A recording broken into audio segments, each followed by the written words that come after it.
Hello everyone, today I am breaking away from the cancerous two-dimensional addictive pit that is Factorio. Instead, I will be expanding my capabilities upward into the third dimension. Oh my god! Yes, this does mean that I will be trading in my crack for crystal meth, but don't worry because every 2 hours, this game will remind me to go touch some grass. I never do. But the question is, can my Factorio brain handle three-dimensional meth? Will I properly use the tools that were given to me, or will I cling to my antiquated ways? Will I succeed in building a proper factory, or will my mental psyche be crippled? With those excellent questions posed, let's get started. Much like Factorio, I am an engineer and I found myself on a strange planet. However, unlike Factorio, I have been given a very specific objective. Get a hubby. Build the hub. Thankfully, this part is pretty easy. Next objective, build the space elevator. That was going to take some time. So instead, I chose to familiarize myself with the hub. I found the main terminal, and here is where I could see anything and everything I would be needing to research, except it didn't really show me anything past the current phase that I was in. The tech was kind of similar to Factorio, but instead of using science to propel the research, it seemed like the research was locked behind parts that I was already going to be making anyway. So that's what I did. Obviously, I knew I was going to be mining some resources like iron and copper, so I made a few miners and threw them on the nodes. One of the key differences from Factorio to this game is that the resource nodes never deplete. But right off the bat, we had a problem. These portable miners couldn't be hooked up to conveyor belts. So really, I was just collecting things to be manually crafted. And that did not sit well with my Factorio brain. In a fit of rage, I went and picked up all the miners. Wow. Okay, that came out wrong. I collected all of my operational metal harvesters and replaced them with a far more industrial option.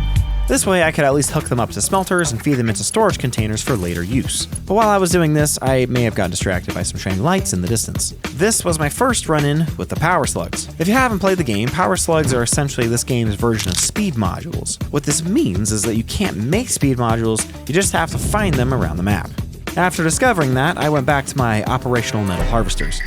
Now that they were placed, the only issue was how I was going to power them. You see, in Factorio, I could just shove a bunch of coal into the lower tier items and then call it a day. But in this game, it threw me right into the power phase. So I had to make some generators, and the first ones that I had access to were the biomass generators. These ran primarily on biofuel. Biofuel is made from biomass, which is made from leaves or wood. I automated the biofuel crafting, so all I had to do was dump leaves and wood into storage bins, and then it was taken care of. But what that meant was that I needed to get lots of leaves and lots of wood. And as much as I would have just absolutely loved to go cherry picking for 5 hours straight, I needed something much more efficient. The chainsaw was fucking awesome. You would think they would have to chop down each tree individually, but no. The Fix-It Corporation has blessed me with a chainsaw that would absolutely murder any bush or tree within my blood circle. It's good stuff. It made it go by really quick. So with that, the power predicament had been solved for the time being, and that allowed me to complete some more research.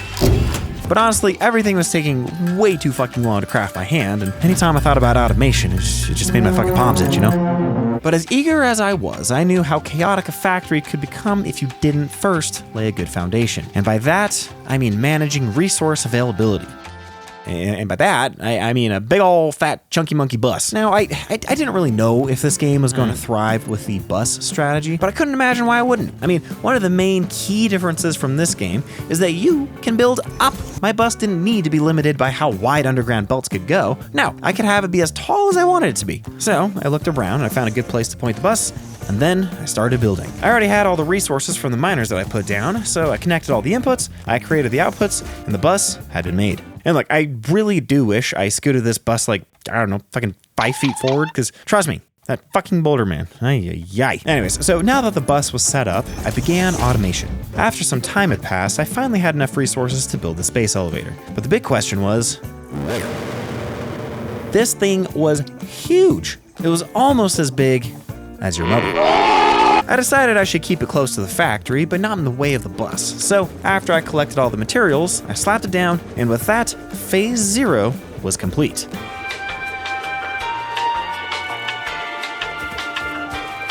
With that part done, I was ready to move on to phase 1. To complete this phase, I would need 50 smart plating. Really? Only 50? I mean, Shit, all right, that sounds easy enough. Let's see what it takes to make one. Okay, so we got 1 reinforced iron and 1 rotor. Not bad. 1 reinforced iron takes 6 iron plates and 12 screws. All right, it's fair. It's not terrible, but it's pretty straightforward. All right, what about the rotor? 5 iron rods and 25 screws. What the fuck? That is 37 screws to make 1 smart plate. That is a lot of fucking screws. Now, I know it wasn't really that big of a deal, but the amount of screws needed for these parts did make me a little bit nervous for the future of my belts. We'll talk about that in a minute. Now, I didn't want to invest all this time into making a really super neat system of cranking out smart plating if something in phase 2 was going to make it easier. So I rigged up some really shitty looking and easy to make system that would just crank out the 50 that I needed, and then I let it cook. While that was doing its thing, I knew that this was just the beginning. I knew I was going to need a lot more resources. The bus needed to grow. So I set out on some exploration. After walking around for a few minutes, I found 5 iron nodes that were all right next to each other. Nice. So I threw down some miners, killed some wild hogs, built some smelters, hooked them all up, made it look pretty, and then I ran out of resources before I could connect it back to the bus. Shit. But when I went back for more resources, all of my smart plating was finished crafting and was already in the space elevator. So I sent it to space, and phase 1 was done. That was pretty easy. I mean, I knew it was just the beginning, but overall, it wasn't that bad. Let's see what phase 2 takes to... What the fuck? 1,000 smart plating? And then 1,000 versatile framing? Whatever the fuck that is? 100 automated wiring didn't sound that bad, but I don't know what it was made of, so I wasn't gonna overlook it. Whew, alright, well, I completed a phase, and I knew that that meant there were more things for me to research. So I grabbed some materials, and I went to go see what I could unlock. First up, I got my hands on the MAM, the Molecular Analysis Machine. Here's where I could actually research the power slugs and start making some power shards. There were a few other things that piqued my interest, like the Zapper Slapper, the Awesome Shop, the Awesome Sink, which we'll get to that later, steel production, and coal power. Oh man, I was excited to get my hands on some coal power. Using the chainsaw obviously made it way easier to get fuel for the generators, but I still had to manually go out and get it to have power. So if I could have the power be automated, that was really fucking exciting. And then I saw it. The blueprint!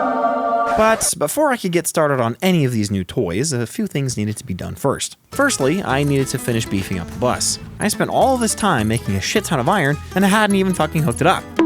So after laboriously walking all 5 lines of iron over and painfully taking the time to shove it in, I put my bus plan into action.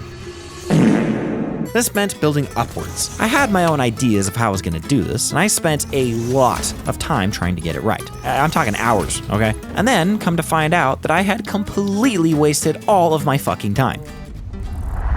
Yep, this game has stackable conveyor poles specifically for this reason. The second thing I needed to do was lengthen the bus.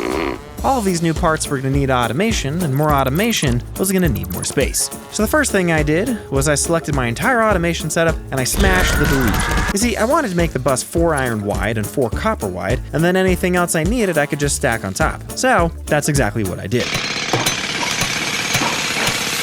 This took a really long time, but while I was doing this, I stumbled upon something very, very interesting.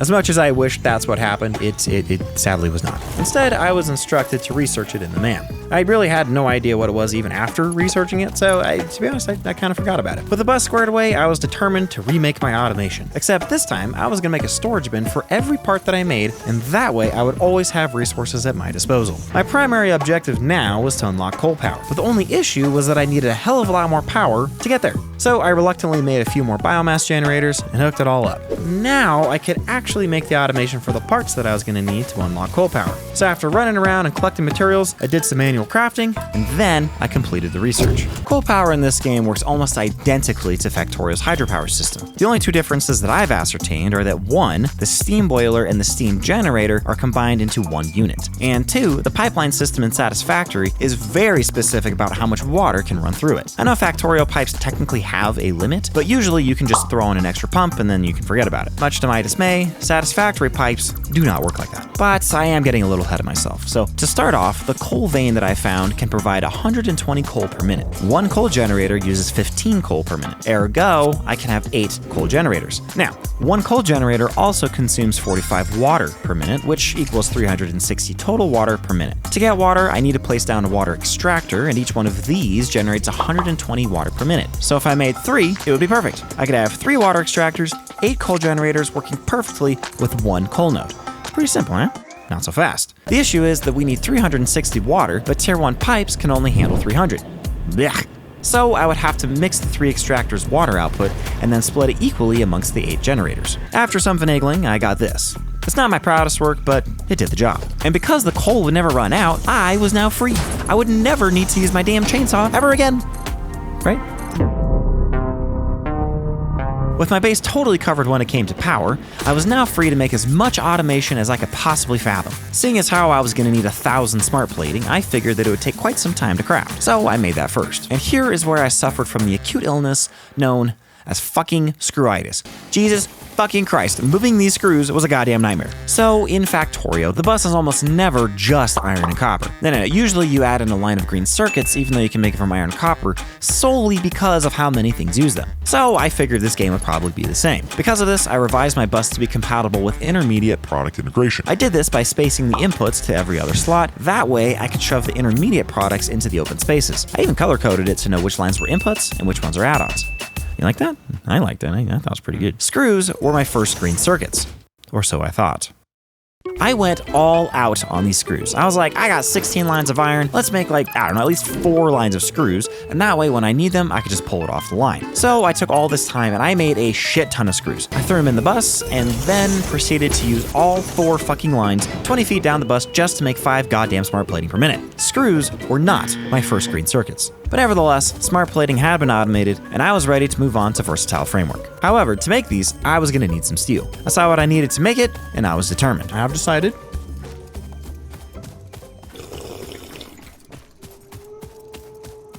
That I will. Yep. Steel was easy enough to work out, but it came with 2 main problems. 1, I needed coal and iron to make it, and 2, the closest coal node was really fucking far. Meaning I would need to route all of the work that I did back to the bus over a very large distance. So the only way to do it was to fucking do it.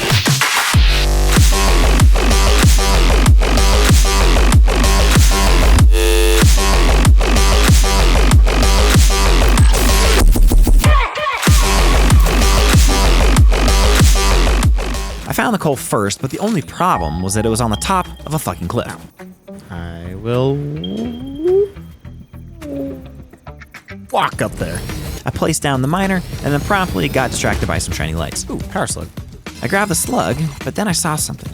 Something crashed in the distance. What in the hoo-ha was that? As I approached it, I saw some materials on the ground that I could pick up. 35 rotors! It was clearly something that had crashed, but I couldn't quite figure out what to do with it. I can't remember, am I supposed to use this? Wait, is there like a scanner or something I can make? Object scanner, yeah. I accidentally whipped out my build gun and I realized that I could dismantle all of it, except for the big one in the center. Once I was close enough, I saw that I could open the pod. Oh, I can open it up. Yeah, what's this? A hard drive? What? I don't know what this hard drive was going to do, but I figured once I got home, I was going to figure it out. And so I went back to try to finish making the steel. Luckily for me, there were 4 iron nodes right next to the coal that I found. So I made the iron, I hooked everything up to the foundries, and I finally had some steel. Unfortunately though, I still needed to walk it all the way back to the base. Once I was back, I wanted to see what was up with the hard drive. As it happens, it turns out that these give you the opportunity to select an alternate recipe for items that you can make. Not only that, but the recipes increase how many of the items you can make per minute. So, you know, obviously what I did next was I completely forgot about it. And instead, I used my new steel beams to make... You see, 32 lines of the bus was really fucking smart. But it was also really fucking tedious. Okay, I'm gonna put you right here. No, don't go right. Oh, you piece of shit. As soon as I made the blueprint maker, you can bet your dad's swampy ass that I made a modular bus extension as fast as I could. And oh, buddy, did that save some time. Before I knew it, I was just making the bus longer just because I fucking could. It was just so simple. However, with great length comes great responsibility. And sadly, I wasn't very responsible. At first. You see, with 32 total lines of inputs, I'll be the first to say that I kind of forgot which lines I had used and which ones I hadn't. The sheer amount of times that I had to walk back and forth on this fucking bus just so I could follow which lines were free. Jesus fucking Christ. My solution? Google Sheets, labels, and colors. But this all came with one outstanding issue. The incredibly massive bus also made my base feel very painfully long. Running around was getting harder and harder. They gave me launch pads, but to be honest, I didn't really like them. They didn't really move me that far, and they were a pain in the ass to set up. However, now that I had steel, I was now able to research the man tubes. This was the most entertaining part of the entire phase. Hannah, check this out. It's like a little tube for people. It also moved me from one side of the factory to the other at probably 2 to 3 times the speed. Now that all the housekeeping items have been taken care of, I was finally ready to tackle the primary objective, automating versatile frameworks. These were pretty fucking expensive. Up to this point, I thought that the amount of iron, copper, and steel that I had were gonna be the main limiters. But no, it was actually how much real estate I had to work with on the side of the bus, or rather, lack thereof. For some reason, after I placed the foundations under the iron smelters in the beginning, I did the big brain move and I completely forgot about their existence. So all the land that I saw was what I thought I had to work with. And modular frames took up so much space. Oh my God, bro. Anyways, so after I automated the modular frames, it was pretty easy to automate the versatile framework. All that was left to automate was the automated wiring. In hindsight, it looks just as complicated, but at the time, it felt so ridiculously easy. All I had to do now was wait. Hey, wow, look at that. I'm completing phase 2. Based on the jump from phase 1 to phase 2, I was expecting to have a shit ton of work to do. But once I saw what was needed, I wasn't that upset. It didn't really look like it was that big of a deal. You know, going from 1,000 versatile framework to 2,500 is meh. I didn't know what these other things were, but it didn't seem like it was anything to be scared of. But again, I was far more curious in what I was able to unlock rather than what I needed to make. And oh boy, was I excited for what was in store for me next. This phase was where I could start to unlock things that would make me move around faster, specifically the jetpack. Jetpack. Coincidentally, it was around this time that I discovered that if you slide and jump repeatedly, you can build up some serious fucking speed. If you pair this with the jetpack, holy shit, you can cover some serious fucking ground. But this phase didn't just come with jetpacks, oh no. This phase was the introduction to a whole new ballgame of resource management. Oil processing. Oil management in Satisfactory is, in my opinion, way harder than in Factorio. Why? Well, right off the bat, to get the oil, you gotta fight these spider-looking things in first person. And I'll be the first to say, it's scary as fuck. Ugh. Oh shit, jump. Ooh. Oh my god. I understand why this game has kittens. Oh fuck, oh fuck. Get fucked, bitch. It was actually kind of scary. But logistically speaking, I'll give you 2 reasons why it's harder. So in both games, crude oil gets split into multiple different products. And in both games, typically I need far more of one product than the others. In Factorio, petroleum is the most basic product. So if I have enough lube or light oil, I can just refine the excess amount back into petroleum. This is accomplished with a series of logic gates using red wire, green wire, and some combinators. Satisfactory does not have these. Unless it does, and I just didn't know about it. In which case, my life was way harder than it needed to be. In any case, to my knowledge, all a Satisfactory has at this point in the game is a smart splitter. This right here is the first and biggest reason why Satisfactory's oil processing is harder. The second reason is that the fuel generators in this game are constantly burning fuel, which makes sense, but it just means that the oil processing has to keep running forever and ever, or else my factory won't get no goddamn power. In Factorio, I could just let it fill up and it wouldn't be a problem, but here, not so much. Okay, so if I'm just always making fuel, I should be good, right?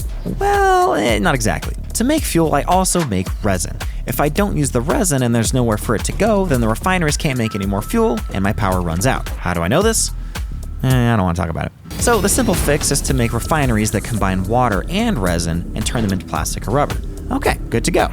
Or is it? Technically yes, but the issue is that the amount of plastic and rubber made from this is nowhere close to the amount that I was gonna need. To fix this, I had to take some of the oil away from the fuel production and refine it directly into plastic or rubber. But of course, I can't just make plastic and rubber. Oh no, that would be way too simple. There just needs to be a byproduct with these recipes, and that byproduct is heavy oil residue. So it's the same situation here as it was before. If the heavy oil residue fills up, I don't have any more plastic or rubber production. So the easiest thing that I can do is just make more refineries and turn the heavy oil residue into more fuel for the generators.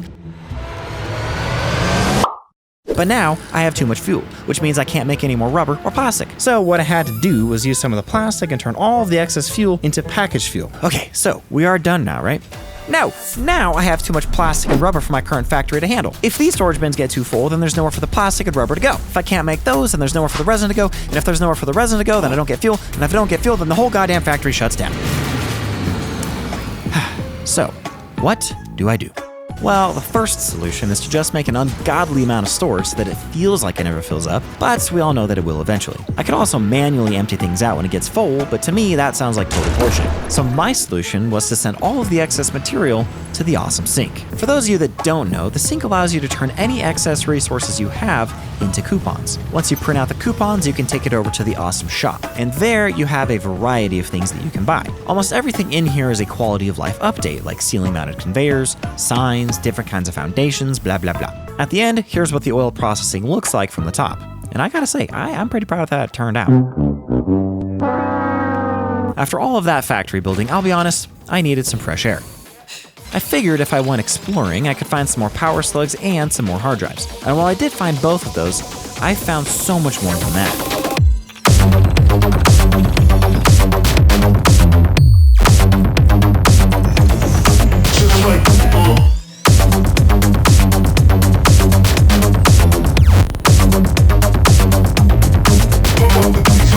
But then I found something that was going to change the game forever. And no, I was not recording when I found it. I wasn't recording that whole time? Come on. Yes, it's annoying, but there's only so many things that I can do right, okay? What I found was some strange alien matter, otherwise known as SAM. In the MAM under Alien Technologies, I had found the Mercer Spheres and the Sommersloops, but I hadn't yet found the SAM. Until now, this was the final puzzle piece, and I just fucking knew it was gonna unlock some badass shit. So I made some temporary storage containers, and then I waited. Once it was full, I grabbed as much as I could, and then I flew home. At last, I could finally see what I've been missing out on. So first, I wanted to see what was going on the Mercer Sphere side. Upload, upgrade, 30 per minute. Depot expansion. I didn't really know what the dimensional depot was based on the description, so I just had to make one and figure it out. Drop items here to upload to dimensional depot. Okay, so if I just say, let's just say I put all my steel beams in there. You're kidding. Holy fuck. This was a game changer. So what the hell were Sommersloops used for? This is fascinating material. Okay, so it's basically a pimped out productivity module. And by pimped out, I don't mean it's like 6%. I mean, it's like 100% more productivity. But it was also pretty expensive when it came to the power consumption. With alien technology out of the way, I'd had my fun and it was time to refocus on the main objective. Again, the versatile frameworks had already been taken care of a while ago since I automated from the last phase, but that meant there were 2 items that still needed to be fulfilled. 500 and 100 seemed like pretty low numbers, and to be frank with you, I kind of wanted to revamp my whole factory anyway to be a little bit more clean, so properly automating these 2 items, it wasn't really at the top of my list. So all I did was place down some manufacturers, and I manually fed them resources by filling storage bins that they were connected to. Yes, it took some time, and yes, I ran around a lot, but whatever. But after enough time had passed, I had finally crafted enough materials. And with that, phase 3 was complete. What? Now, like I said, I really don't know why I didn't use foundations more up to this point. I mean, everything I built was all squiggly and shit when it could have been nice and straight. Furthermore, I had access to trains and I wanted to be a little bit more industrialized. Phase 4 introduced some seriously stupid complicated parts, and as a Factorio player, I know that the only solution to this is to keep things organized and clean. No, this factory no clean. So with everything I had done up to this point and everything that I still needed to do, there was only one real option that I had. I needed to start from the bottom.